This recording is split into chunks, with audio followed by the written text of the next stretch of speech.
그리스도의 향기가 나십니다. 이렇게 한번 얘기해 줄까요? 자, 그리스도의 향기 나십니다. 본문에서 예수 믿는 사람들이 안디옥에서 처음으로 그리스도인이라 불러지는 그런 사건이 기록되어 있습니다. 그리스도인이라고 이야기를 한다면 크리스찬이란 말로 단어로 사용이 되게 되는데 이 말은 크라이스트 그리고 뒤에 이안이라고 하는 말이 합성어입니다. 그러니까 크라이스트란 말은 여러분이 아시는 것처럼 헬라어에서 나온 말인데 다시 말하면 그리스도를 얘기하죠. 그리고 끝에 붙어 있는 IAN이라고 하는 이 말은 어미는 라틴어에서 나온 말입니다. 다시 말해서 무엇에 속해 있다. 그래서 합쳐서 의미를 얘기한다면 그리스도께 속한 사람. 이 사람은 뭐라고 얘기해요? 크리스티안 이렇게 이야기하는 거예요. 그래서 그리스도인은 그리스도에게 속한 사람을 가리켜서 얘기하는 겁니다. 그래서 이 말이 바로 안디옥에서 안디옥 사람들이 예수 믿는 사람을 가리켜서 불리워지게 됐고 그 말이 지금 여러분들에게 지금 그대로 사용이 되고 있는 겁니다. 그러니까 그리스도인이라는 이 말은 우리가 스스로 우리는 그리스도에 속한 사람이에요 라고 해서 우리가 만들어낸 말이 아니라 예수 믿지 않는 사람들이 예수 믿는 사람을 보면서 그렇게 불리워서 생겨난 단어라는 얘기죠.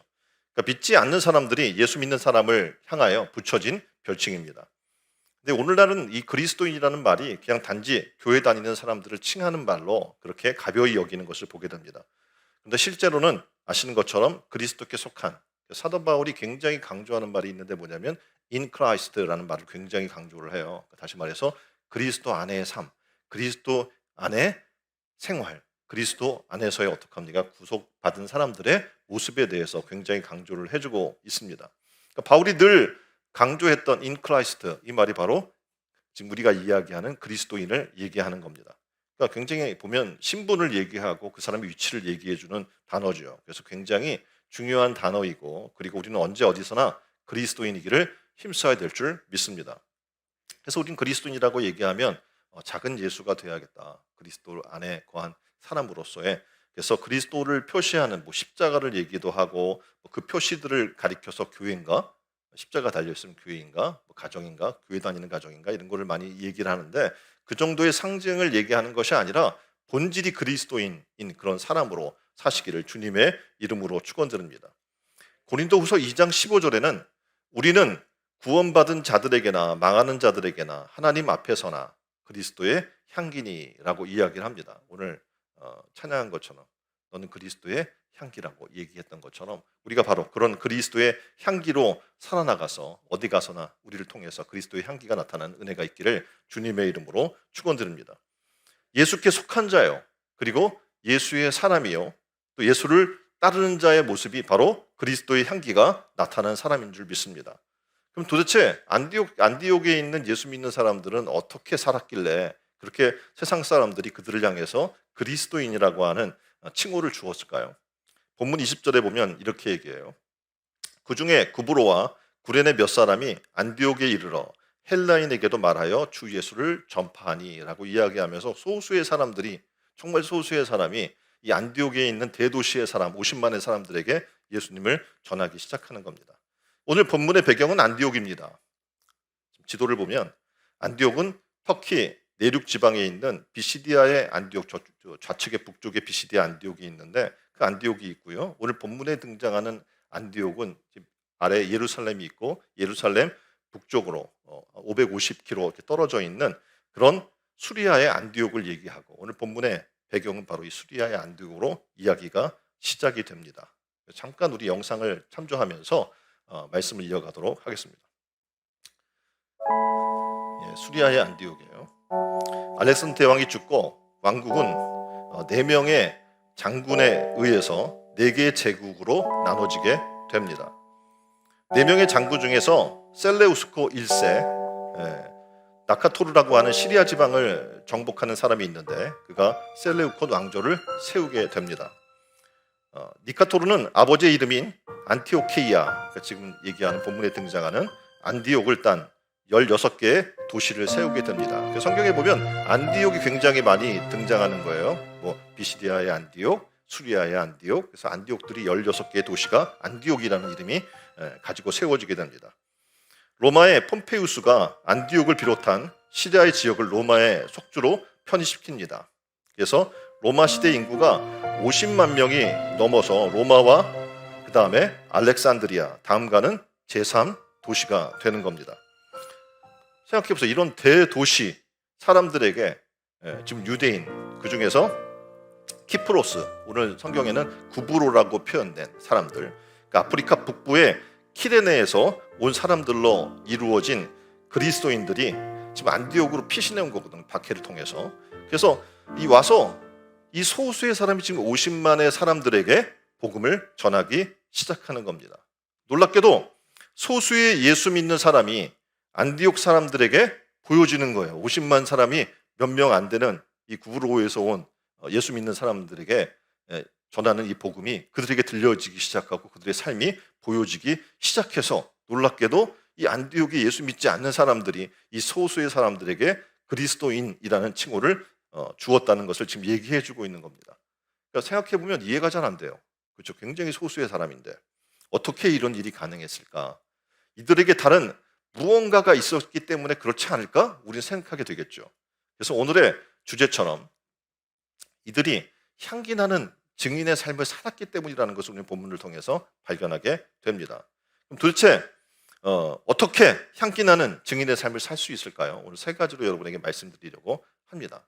그 첫 번째는 뭐냐면 뭐예요? 달라야 되죠. 세상과 달라야 돼요.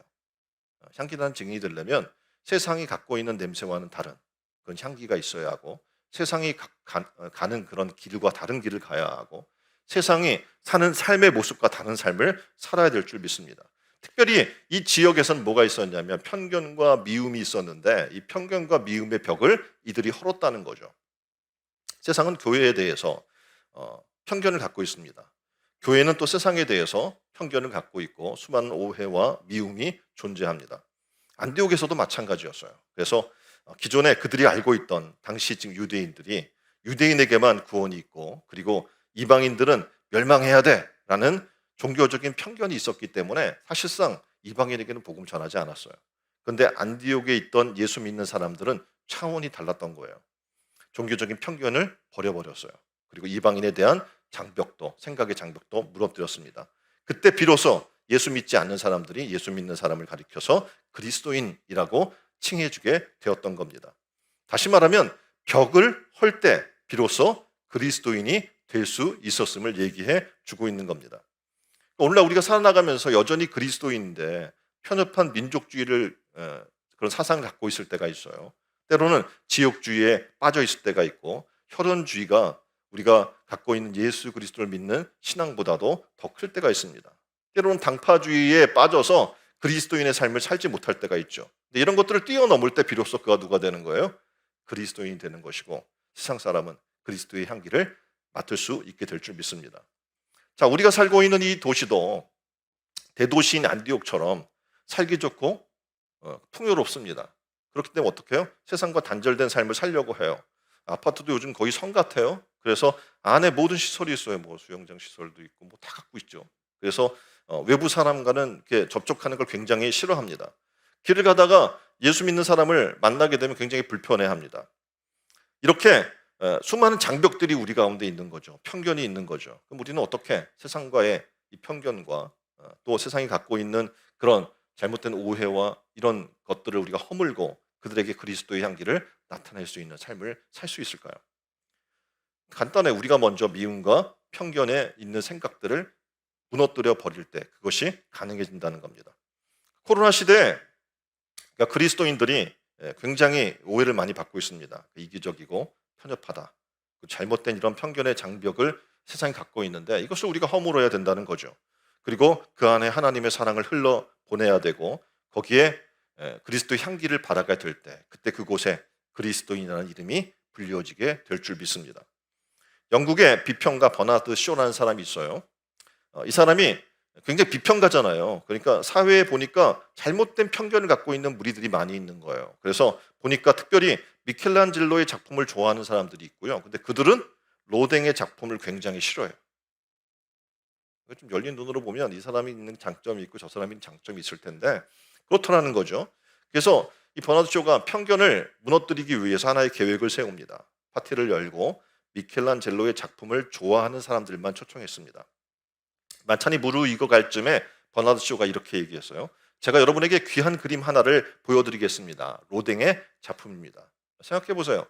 미켈란젤로를 좋아하는 사람에게 그 자신들이 싫어하고 미워하는 로댕의 작품을 보여주겠다는 거예요. 이들은 만반의 준비를 갖고 있는 거죠. 어떤 준비요? 그림 나오기만 해라. 내가 그냥 혹평해 주겠다. 이런 마음을 갖고 있었어요. 그래서 그림을 보자마자 비평이 막 쏟아지기 시작하는 거죠. 야, 색깔이 왜 저 모양이야? 야, 우중충하지? 어떻게 구도가 저래? 급기야는 야, 저것도 그림이냐? 그림이라고 그렸어? 막 이렇게 막 비판이 나오기 시작해요. 근데 혹평이 끝나갈 쯤에 버나드 쇼가 굉장히 당황한 표정을 지으면서 사과의 말을 합니다. 여러분, 제가 큰 실수를 했습니다. 그림을 잘못 가지고 나왔습니다. 이 그림은 로댕의 작품이 아니라 미켈란젤로의 작품이었습니다. 라고 이야기하는 거예요. 그러니까 어떻게 해요? 자기네가 좋아했던 미켈란젤로의 작품을 자기네가 혹평하고 있었던 거 아닙니까? 그러니까 미켈란젤로의 팬의 입장에서 로댕의 작품을 볼 때 그림이 형편없어 보였고 그래서 혹평을 했는데 사실 그 그림은 미켈란젤로의 작품이었던 겁니다. 우리가 갖고 있는 이 편견은 사실을 사실대로 바라보지 못하게 한다는 거죠. 세상은 어떻게 보면 기독교에 대한 그리스도에 대한 편견을 갖고 있습니다. 그래서 그리스도의 사랑과 그리스도의 은혜에 대한 바른 시각으로 바라볼 수 있는 눈이 없는 거죠. 그래서 진리를 진리로 보지 못하고 사실을 왜곡시키려고 하는 경향이 있어요. 그래서 편견은 갈등과 오해를 일으키게 됩니다. 서로를 미워하게 되고 심지어는 살인과 전쟁이 일어나게 돼요. 우리가 지금 우크라이나와 러시아의 전쟁도 마찬가지입니다. 사실상 우리가 볼 때는 그렇게 큰 문제가 없어 보이는 사실들이 그들에게는 큰 오해가 일어나고 편견이 일어나서 서로가 서로에게 공격해 되는 것을 우리는 보게 됩니다. 편견을 가지고 남을 대하는 것은 판단하는 것은 하나님 앞에 죄입니다. 사도행전 2장에 지금 등장하는 예수 믿는 사람들이 있어요. 근데 놀랍게도 이 사람들은요, 세상 사람들이 볼 때 놀라운 거예요. 자신들과 차원 다른 삶을 살고 있는 겁니다. 왜냐하면 그들은 자기 것을 고집하지 않아요. 그 당시에도 굉장히 자신의 재산을 불리는 것이 큰 어떻게 보면 세상의 삶의 방식이었는데 그리스도인들은 내 것을 내 것이라 하지 않고 어려운 사람에게 나눠주고 서로 어떡합니까? 공유하며 살아나가는 삶을 보여줬던 것이죠. 일반인의 사람들은 나눔보다는 모으는 것에 집중했는데 이런 자기만의 생각하는 이기적인 모습을 거스리고 정면으로 돌파하면서 나누는 삶을 살아나가는 정말 예수 믿는 삶의 모습을 보여준 겁니다. 예수 믿는 안디옥 사람들에게 복음이 전해지게 되니까 안디옥 사람들은 예수 믿는 사람들, 다시 말해서 그들이 불렀던 그리스도인이라는 그 사람들을 보면서 나눔의 냄새를 맡게 된 거예요. 이전에는 나눈다는 게 뭔지 몰랐어요. 그리고 자신들에게서 그들에게서 나지 않는 이상한 욕망의 냄새를 이제 발견하게 된 거죠. 자신들에게 나는 고집과 아집의 냄새보다는 그리스도인들이 갖고 있었던 포용과 겸손의 냄새가 좋다는 것을 깨닫게 됩니다. 그리고 자신들이 가졌던 예수님에 대한 편견을 내려놓고 그리스도처럼 예수의 향기 나는 사람으로 변화되기를 원했던 겁니다. 그래서 복음이 들어가기 시작한 거예요, 안디옥에. 가만히 보니까 자신들은요, 걸리지만 않으면 됐어요. 그래서 자기의 잘못이 드러나지 않으면 자기는 죄인이 아니기 때문에 자기의 잘못을 감추기에 급급했는데 이 그리스도인이라는 사람을 보니까 이들은요, 자신의 잘못을 인정해요. 실수를 인정해요. 그리고 회개하면서 돌이키는 모습을 보여주는 거예요. 그래서 그곳에서 그들과 다른 예수님의 모습을 그들은 느끼게 된 것이고 예수님의 향기를 그들이 맡게 된 것입니다. 그들에게만 나는 냄새가 있었는데 바로 그게 뭐냐면 그리스도의 냄새였어요. 자, 그 예수 믿는 사람들, 그들을 향해서 그들은 그들만의 이름이 지어집니다. 야, 이들에게는 그리스도의 향기가 나. 그리스도에 속한 사람이야. 라고 사람들이 불리워 준 거죠. 자, 여러분은 어떻습니까? 예수 믿는 사람으로 살고 있습니까? 그리고 세상과 세상 속에 살 때 세상 사람들이 저들은 우리와 달라. 정말 좋은 모습을 갖고 있어. 라고 이야기를 듣고 있는 삶을 살고 있습니까? 우리 모두가 그런 삶을 사시기를, 그리스도의 향기 나는 삶을 사시기를, 그래서 증인 되시기를 주님의 이름으로 축원드립니다. 자, 두 번째, 향기 나는 증인 되려면 고난 속에서 굳건한 마음으로 주와 함께 머물러 있어야 한다는 것이죠. 그러니까 굳건한 마음으로 고난을 극복하라는 거예요. 본문 23절입니다. 그가 이르러 하나님의 은혜를 보고 기뻐하여 모든 사람에게 굳건한 마음으로 주와 함께 머물러 있으라 권하니 라고 말씀이 되고 있어요. 그러니까 그리스도인들은 그리스도만 바라보니까 자신의 삶에 우리는 생각하잖아요. 많이 축적하고 그 부를 누려야 행복이라고 생각했는데 이들은 그렇지 않는 거예요. 그리스도를 바라보니까 주의 사랑으로 나누고 베풀고 청지기의 삶을 살았던 거죠. 그리고 아무리 어려워도 절망하지 않는 거예요. 사람이 나를 고통스럽게 할지라도 환경이 나를 어렵게 할지라도 그리스도를 바라보면서 소망을 가졌던 겁니다. 그래서 그리스도를 붙잡고 그 안에서 절망을 이기며 굳건한 마음으로 고난을 극복하는 모습, 그것이 그리스도인의 모습이었던 거예요. 고난과 비웃음, 조롱과 비난을 넘어서서 그들은 고난 속에서 주님께서 허락하실 놀라운 상급을 바라보면서 기뻐하면서 그것을 극복할 때 세상 사람들은 그들을 향하여 그리스도인이다 라고 불리워지게 됐던 겁니다. 초대교 성도들은 그리스도인을 불리워지는 것을 자랑스럽게 여겼습니다. 오늘 여러분은 어때요? 여러분에게 기독교인이라고, 그리스도인이라고, 교회 다니는 사람이라고 이렇게 여러분이 불리워질 때 여러분 자랑스럽습니까? 아니면 여러분 스스로가 그렇게 얘기하지 않으세요? 저는 그냥 교회 그냥 다니기만 해요. 아직 믿음이 부족합니다. 하면서 피해가지 않습니까? 전 나일론 신자예요. 이렇게 말하고 있지 않습니까? 전 여러분이 그리스도인이 되었으면 좋겠어요. 그래서 그 그리스도인의 향기를 자랑스러워하는 여러분 되기를 주님의 이름으로 축원드립니다. 한경진 목사의 글에 이런 말이 있습니다. 그리스도인이라고 불리우는 사람들에게는요, 남을 위해 져야 하는 십자가가 하나 더 있습니다. 그것은 예수를 믿기에 져야 할 고난의 십자가입니다.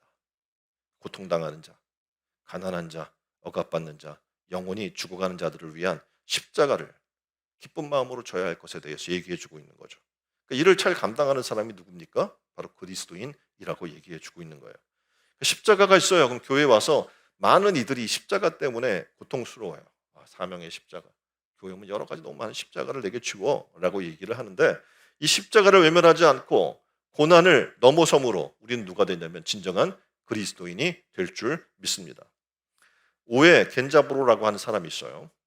만년 원년의 풋볼이라고 하는 그런 글로 1994년에 노벨 문학상을 수상했는데 그때 그가 이런 소감을 발표합니다. 나는 일찍이 문학계의 명성을 얻었던 문학 평론가였습니다. 그런데 나의 삶에 큰 터닝 포인트가 있었는데 그것은 우리 부부에게 히카리라고 하는 정신 박약아가 태어난 것입니다.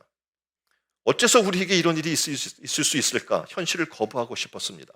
그러나 그 자리에서 밝히고 싶었던 것은 이 아이가 나의 문학에 새로운 빛을 던져 주었다는 것입니다.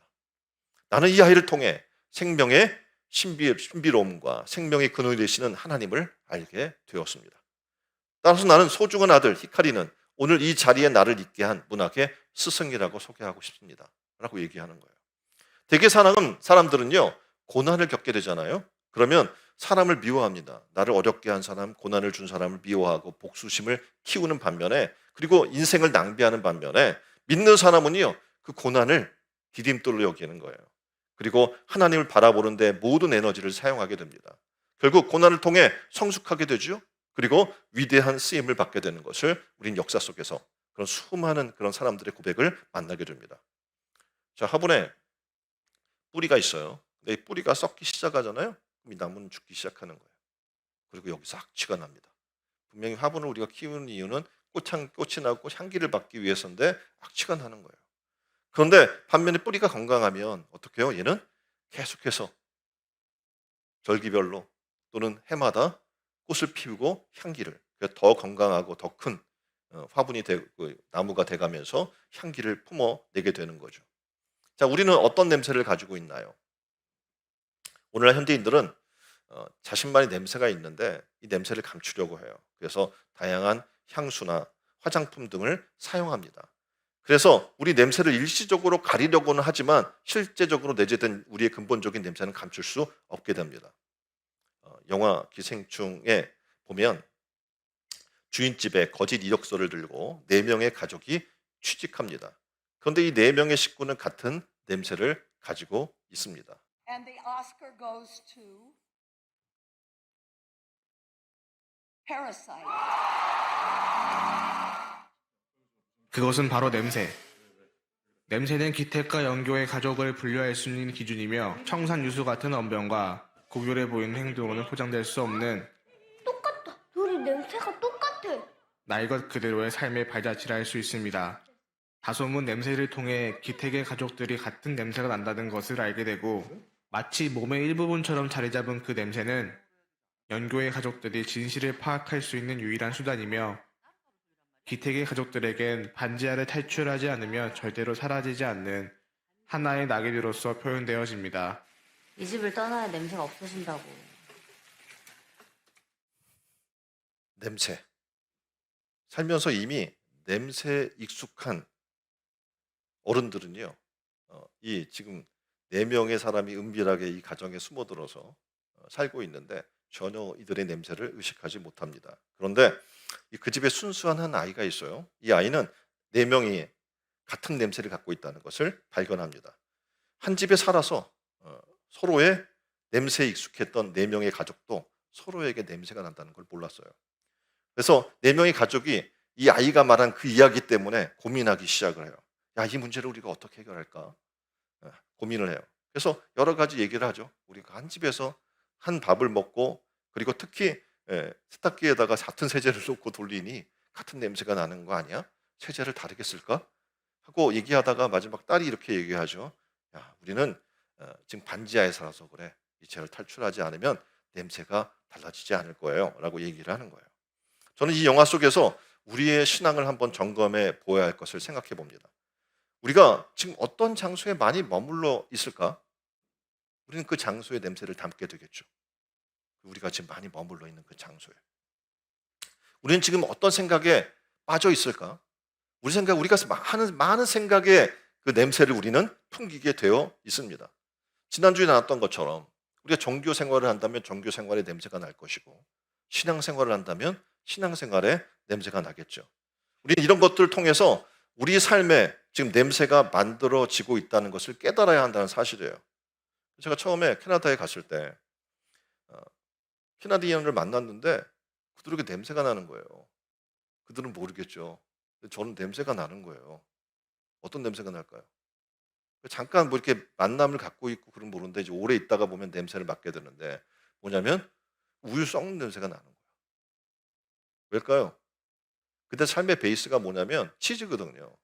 예? 그래서 치즈를 막 먹어요, 많이. 그러다 보니 이 치즈 냄새가 많이 나는 거예요, 몸에서. 근데 그 우유 썩는 냄새가 치즈 냄새라는 걸 알게 된 거죠. 그런데 그들은 나에게 냄새를 느끼게 되는 거죠.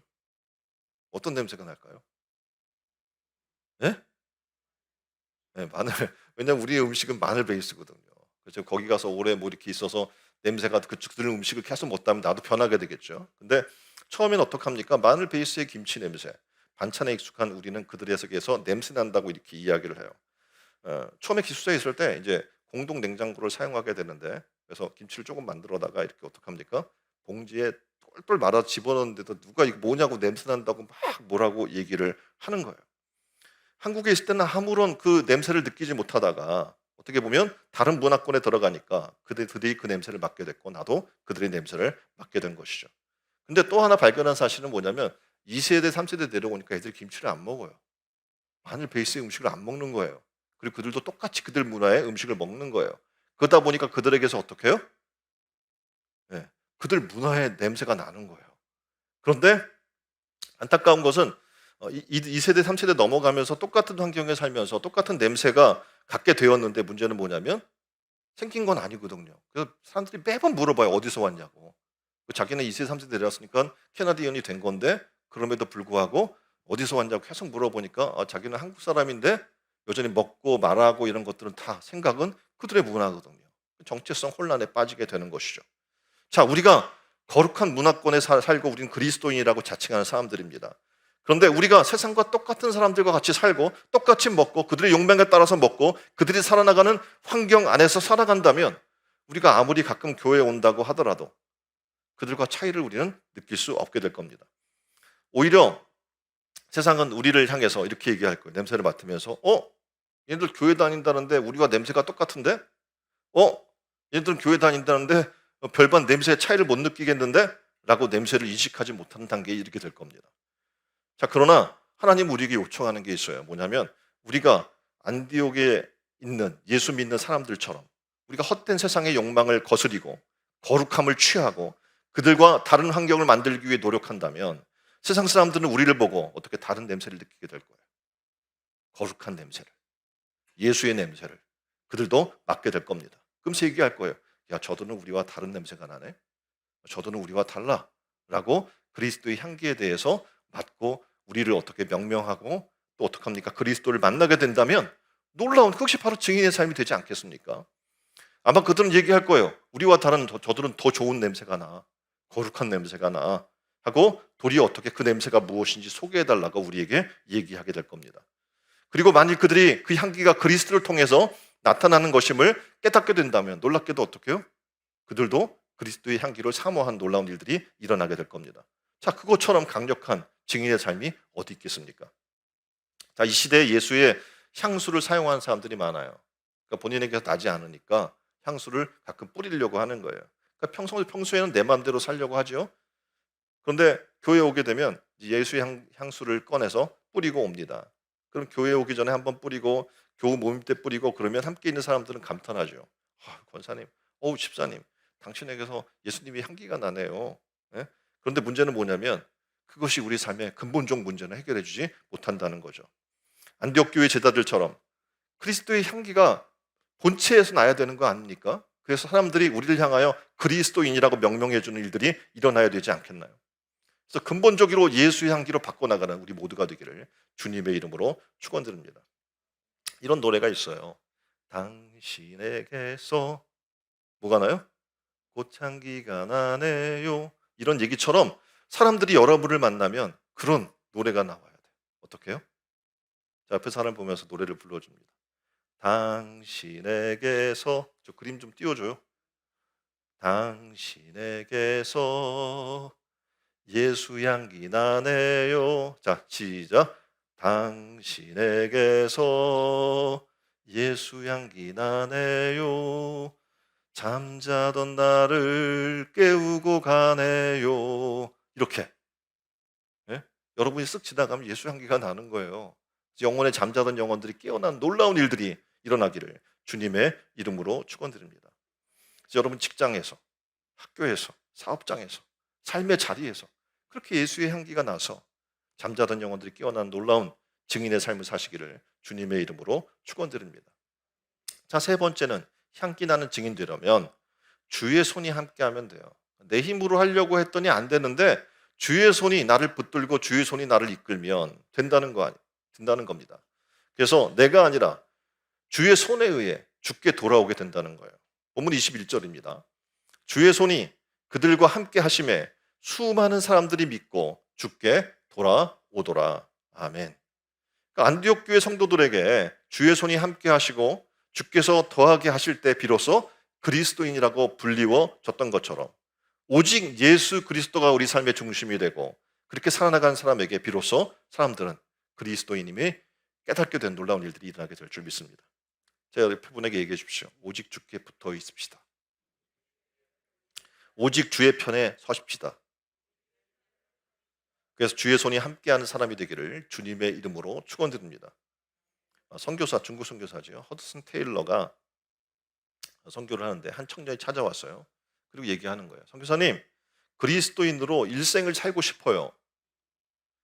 정식 그리스도인이 되려면 몇 해나 걸릴까요? 우리도 이제 오면 새로운 신자가 되고 어떻게 보면 이제 새신자 과정, 뭐 초급 신앙 과정, 중급 과정 이렇게 교육을 받잖아요. 그러면 이제 그런 걸 다 통과하면 내가 정식 그리스도인이 될 거라고 우리는 착각을 하지만 성경에서 이렇게 이야기를 하고 있고 또 테일러도 이렇게 얘기하는 거예요. 자, 촛불은 언제부터 빛을 내죠?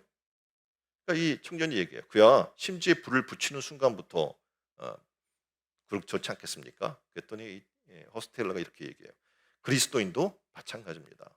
연조나 지식의 문제, 다시 말해서 내가 얼마나 교회 오래 다니냐, 얼마나 성경 지식을 많이 가졌느냐가 문제가 아니라 하나님이 나를 불러 필요한 사람으로 사용하신다는 것을 깨닫는 순간부터 그리스도의 빛이 드러나게 될 겁니다. 그때부터 당신은 그리스도인입니다.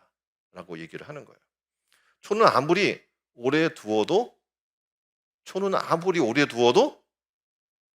초예요. 그렇죠? 아무리 예쁜 초를 여러분이 가지고 있고 집에다 아무리 오래 두어도 그걸 초라고 우리는 부릅니다. 마찬가지 교인도 아무리 교회에 다녀도 교인이에요. 그리스도인이 되지 않습니다. 언제부터 그리스도인이냐면 그리스도인의 빛이 나타날 때, 초도 불이 붙여지고 밝혀질 때 우리는 그걸 촛불이라고 얘기를 하게 되는 것처럼, 그리스도인의 빛이 나타나고 그리스도의 모습이 드러날 때 우리는 어떻게 합니까? 그리스도인이 되는 줄 믿습니다. 본문 21절이에요. 주의 손이 그들과 함께 하심에 수많은 사람들이 믿고 주께 돌아오더라. 그러니까 주의 손이 함께 하면 되는 거예요. 여러분에게 다시 한번 얘기해 주세요. 주의 손이 함께 하면 됩니다. 로버트 모리슨이라고 하는 선교사가 중국에 가기 위해 배를 탔습니다. 성장과 이야기를 나누면서 자신의 선교 사역을 설명하면서 난 중국에 지금 가고 있는 중이에요 라고 목적을 얘기했습니다. 그랬더니 이 성장이 모리슨에게 선교사를, 자기가 만든 선교사를 얘기하면서 굉장히 회의적인 얘기를 해주는 거예요. 그 순간 모리슨 선교사는 걱정되기 시작했어요. 내가 이렇게 중국 가가지고 내가 선교를 제대로 할 수 있을까? 그리고 너무 지금 이제 가고 있는 와중인데도 불구하고 두려움이 찾아오고 괴롭기 시작했습니다. 선교사가 배에서 내릴 때 한마디를 더 하는 거예요. 당신은 스스로 중국 사람들에게 대단한 감화를 끼칠 거라고 생각하겠지요? 제가 만난 사람들이 다 그렇게 생각하더라고요 라고 얘기했어요. 그랬더니 이 모리슨 선교사는 깨닫게 됐어요. 그러면서 얘기하는 거예요. 아니요 선장님, 나는 그렇게 하지 못할 것이나 하나님은 그렇게 할 줄 믿습니다. 배 안에서 계속됐던 두려움이 뭐냐면, 괴로움이 뭐냐면, 그 이유가 뭐냐면 내가 가서 선교해야지라고 한 생각 때문에 괴로운 거예요. 내가 모르는 문화권에서 내가 모르는 언어를 가지고 있는 사람들, 그들에게 복음을 전해야 한다는 것이 두려웠던 거죠. 근데 중국의 땅을 발을 딛는 순간 그는 깨닫게 됐어요. 뭐냐면 하나님이 나의 동역자시며 내가 하는 것이 아니라 하나님이 나를 도와주시고 하나님이 함께 하시고 하나님이 하신다. 나는 못해도 하나님은 하실 수 있다 라는 이런 믿음이 생긴 거예요. 그는 고백합니다. 주의 손이 함께하면 됩니다. 옆에 분에게 다시, 주의 손이 함께하면 됩니다. 자, 여러분이 질문합니다. 그리스도에게 속해 있음을 드러내는 삶을 살고 계십니까? 답하셔야죠, 여러분이. 예요, 아니에요? 예. 그리스도의 향이 풍겨나는 삶을 살고 계십니까? 두 번째 질문. 자, 옆에 분 한번 냄새 맡아보세요. 그리스도 향기가 나고 있는지. 그리고 말해주세요. 당신에게서 그리스도 향기가 납니다.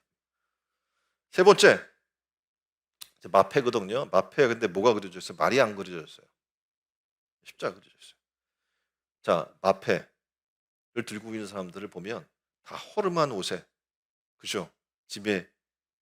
집에다가 뭐 이제 고무신 막 이런 거 좋은 거 신는 게 아니라 뭐 여러분이 알고 있는 것처럼 집신 이런 거 신고 끌고 다녀요. 근데 이들은 굉장히 자부심을 갖고 있고 당당하더라고요. 이유가 뭔가 보니까 그들은 어사예요. 그래서 다시 말하면 어사는 뭡니까? 왕의 임무를 수행한다는 사람들인 거죠. 그러니까 그 자부심이 있는 거예요. 그래서 그들은 당당할 수 있었던 것처럼 우리는 그리스도, 십자가, 이 십자가를 갖고 있는 거예요.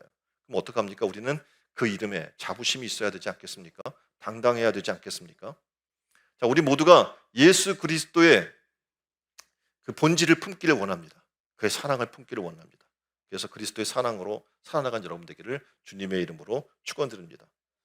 인공향은, 여러분이 뿌리는 인공향은 금방 사라져요.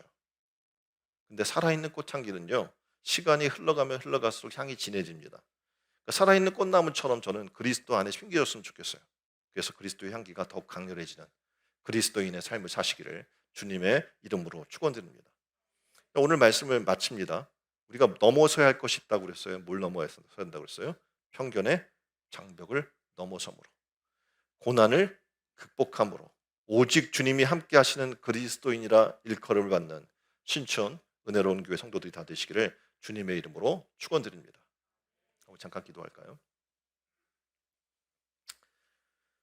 하나님, 오늘 안디옥에서 처음으로 그리스도인이라고 칭함을 받은 예수 믿는 제자들을 보았습니다. 그들처럼 주의 손이 함께하는 신촌 은혜로운 교회 성도들이 다 되기를 원합니다. 특별히 명절 기간 더욱 굳건한 마음으로 그리스도 안에 거하기를 원합니다. 우리 안에 닥쳐오는 수많은 고난을 극복하고 세상과 다른 그리스도의 향기를 드러내는 그리스도의 증인의 삶을 살게 하여 주옵소서. 우리의 소망이 되시는 예수 그리스도의 이름으로 기도합니다. 아멘.